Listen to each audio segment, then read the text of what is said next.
Israel के पूर्व प्रधानमंत्री एहूद बाराक ने अब ऐसा खुलासा कर दिया है जो गाजा की जंग को शायद दुनिया की सबसे खूनी जंग बनाने जा रहा है। बाराक ने दावा किया है कि इस वक्त गाजा पट्टी में हमास की सुरंगों में इजरायल के सबसे माहिर और बेरहम सैनिक हमास के लड़ाकों और कमांडरों को चुन चुन कर मार रहे हैं।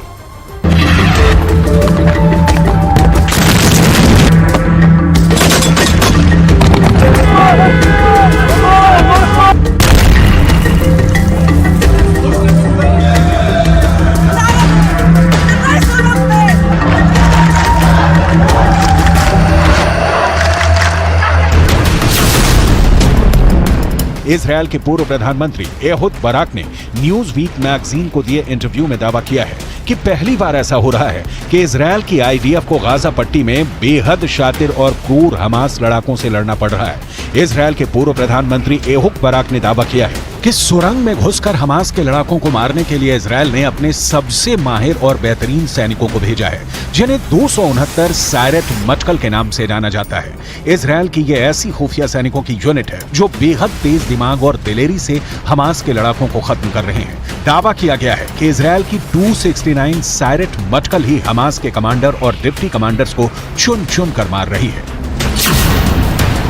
ईरान और तुर्की के उड़े होश, पागल हो गए हैं नेतन्याहू।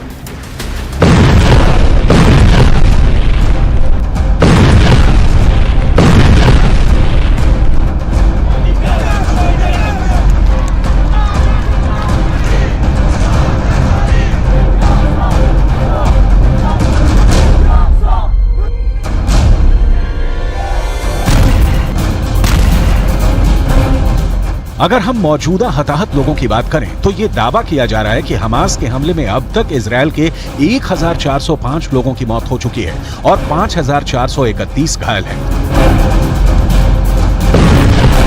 इजरायली हवाई हमले में गाजा पट्टी में अब तक कुल 8400 से ज्यादा लोगों के मारे जाने की खबर है, जिसमें 3038 बच्चे, 1726 महिलाएं और 397 बुजुर्ग शामिल हैं। वहीं गाजा पट्टी में 18,967 लोग घायल हैं।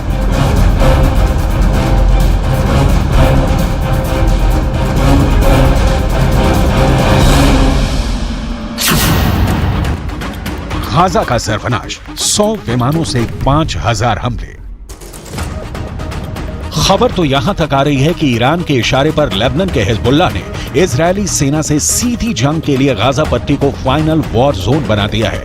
ईरान से मिली बेहतरीन ट्रेनिंग की बदौलत हिजबुल्लाह के 60,000 लड़ाके इजरायल के लिए किसी यमदूत से कम नहीं है। अगर हमास हिजबुल्लाह के दूसरे जिहादी गुटों के लड़ाकों को जोड़ दिया जाए तो इस वक्त 2,56,000 से ज्यादा खूंखार लड़ाके गाजा, इस्लाम और जिहाद के नाम पर इजरायलियों को गाजर मूली की तरह काटने पर उतारू हो चुके हैं। इसके अलावा हिजबुल्लाह के पास 45,000 ऐसे लड़ाके हैं जो अमेरिका और रूस की स्पेशल फोर्स के सैनिकों की तरह जंग करने में माहिर हैं।